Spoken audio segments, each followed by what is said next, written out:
60 secondes expat, l'info de la mobilité internationale. Préparé et présenté par Cléa Cornet.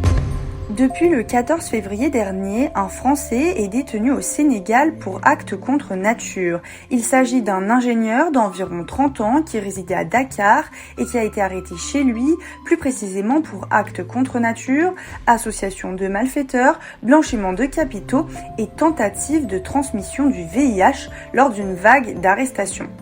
Une source diplomatique a affirmé en mai que l'ambassade de Dakar suivait de près la situation et que le consulat avait pu lui rendre 4 visites dans le cadre de la protection consulaire et que les autorités étaient en contact avec sa famille. Le pays a en fait voté début mars une loi contre l'homosexualité qui punit ces relations d'une peine de 5 à 10 ans d'emprisonnement. Et cette loi intervient dans un pays à majorité musulmane et dans un contexte marqué par une vague d'homophobie et de répression. La peine prévoit également des amendes allant de 3 000 € à 15 000 € contre 150 à 2 000 € avant cette loi.